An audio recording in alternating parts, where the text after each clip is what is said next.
dijera González Prada, más grande que sus problemas, y es muy rico, pero esa riqueza se va solamente a las manos de quienes tienen la oportunidad de llegar al poder, engañando al pueblo.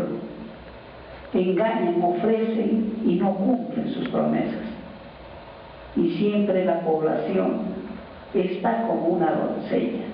Yo digo todavía en el argot académico que el Perú es una doncella, la población todavía es una doncella que estamos creyendo, digamos, en las promesas de nuestros príncipes. Nos prometen el oro, nos prometen y nos prometen hasta que los elegimos de presidente. Después que los elegimos se olvidan lo que han prometido, miran hacia un lado, otro lado. Entonces, ¿qué hace la población? La población prácticamente se ensaña, se molesta. Es como un papá que dice a su hijo: hijo, no tomes, pero si él viene borracho todas las semanas, ¿con qué autoridad moral puede exigir que ese joven no tome? O hijo, no fumes, si él siempre está con un cigarrillo en los dedos. Igualito las mamás: hija, no te pintes, si nosotros salimos teñidas, bien pintadas con minifalda, no vamos a poderle decir a ella.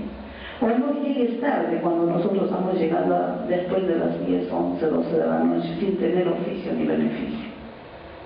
Entonces son cosas, son modelos mentales que nuestros hijos van a ir asimilando y que nosotros tenemos que ser responsables.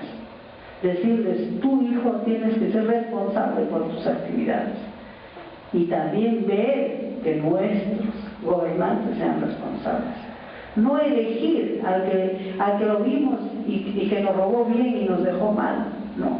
Elegir de repente: somos 29 millones, no habrá un profesional a carta cabal. Quizás no tendrá experiencia en robar, pero sí tendrá deseos de servir a la población, sí puede tener deseos. Pero también debemos de controlar de su capacidad y apoyarlo a que salga adelante con sus sueños, con su proyecto de desarrollo para el país. También podemos ayudar. No hagamos tampoco, por ejemplo, como dice, leña del árbol caído. Hay tantas cosas que nosotros tenemos que ver, pero que todo se origina en el incumplimiento de las promesas de nuestros gobernantes. La transparencia. Todas las instituciones están obligadas a tener su página web y a estar publicando la ejecución de sus ingresos, de sus gastos, la relación de sus funcionarios, su presupuesto, sus estados financieros, las obras que ejecutan. Están obligadas. Pero, ¿qué es lo que pasa? Simple y llanamente, la calidad del gasto no tiene, digamos, tal calidad. Una obra que está evaluada, digamos, en 100.000 soles al término del proyecto llega costando 200.000.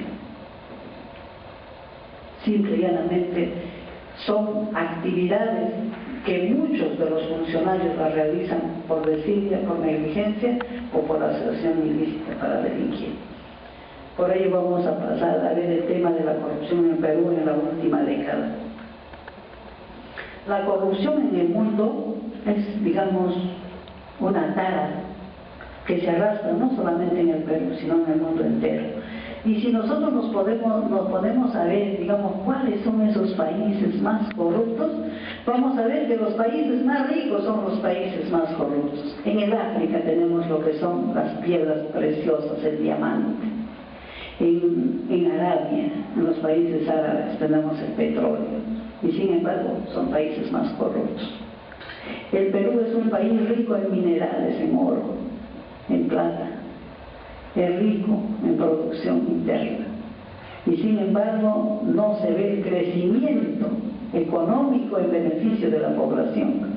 Siempre estamos en rojo. No creo que algún profesional diga que está en azul. Estamos usando constantemente las tarjetas de crédito. ¿Y cómo nos ven, digamos, los analistas internacionales en cuanto al avance de la corrupción en el mundo y en el Perú? En el 2005, miren, el Perú tenía un 3% de promedio de la corrupción que iba apareciendo por ahí.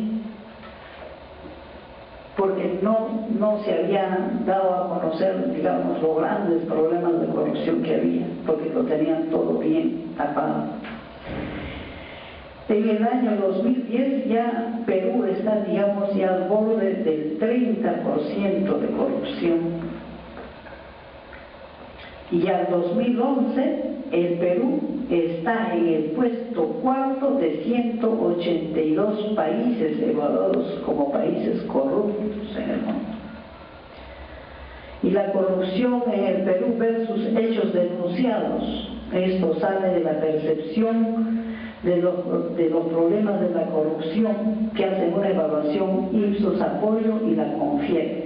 Al término del gobierno de Partido Aprista, ellos hicieron una evaluación y dijeron, la percepción de la corrupción durante el gobierno aprista fue del 51% al término de su gestión.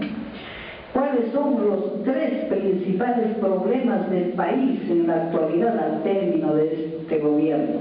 En primer lugar, la corrupción, después la delincuencia. Después nos dicen, considera que los ciudadanos peruanos respetan las leyes, no respetan las leyes, el 82%. ¿Cuáles son las instituciones más corruptas de nuestro país? Dicen, el Congreso, la Policía Nacional, el Poder Judicial y el Gobierno Central. Los faenones de los lotes petroleros, las escandalosas adjudicaciones de tierras por parte de Cofopri, los viajes pagados que una universidad ofreció a congresistas y jueces, entre otras denuncias, parecen haber marcado fuertemente el segundo gobierno del presidente Alan García. Sin embargo, nosotros hemos dicho que debemos de hacer un análisis de la percepción de la corrupción en la última década, de la década de 90 a la década de 2000. En la década de los 90 tuvimos los problemas más fuertes referidos a la compra de congresistas, la compra de medios de comunicación. En la década de 2000 a 2011, el problema de CONAPA en el gobierno de Toledo, Petroautos en el gobierno de Alan García y la sobrevaluación de los costos de las obras en el gobierno de García. Y en estas dos décadas se dieron delitos de lesa humanidad y abuso del poder. El crecimiento económico no se vio reflejado en una mejora de la calidad de vida de los peruanos. Entonces, ¿qué nos llama a reflexionar? De que en todas las épocas siempre ha habido abuso de poder, siempre ha habido delitos de lesa humanidad, de cualquier lugar, tanto de la subversión, del terrorismo, como del Estado. Pero ¿qué ha hecho la población al respecto? La población siempre se ha mantenido al margen. ¿Por qué? Porque el Estado de turno se ha encargado de dictar normas y leyes que criminalizan los reclamos sociales. Pero cuando la población dirá basta a la criminalización de las reclamaciones sociales. Y en todos los niveles, todos nosotros, en todas las áreas y sectores, siempre hemos tenido, digamos, presentes y adelante de nuestros ojos el abuso del poder. Pero yo creo que ya es hora de que nosotros cambiemos, empecemos a participar y apoyar en un cambio social, partiendo del cambio personal. Desde que yo, cuando tenga que ir a hacer, digamos, una gestión personal, no esté contribuyendo con la corrupción. Cosas demasiado sencillas. Los primeros días de clase estamos regalando una gaseosa 5 soles para que nos den la copia de una partida de nacimiento de nuestros hijos. Entonces, ¿de qué manera vamos a contribuir al cambio de la sociedad? Contribuyemos cambiando nosotros mismos. Eso es todo cuanto he querido tocar y ahora sí podemos empezar a escuchar las preguntas.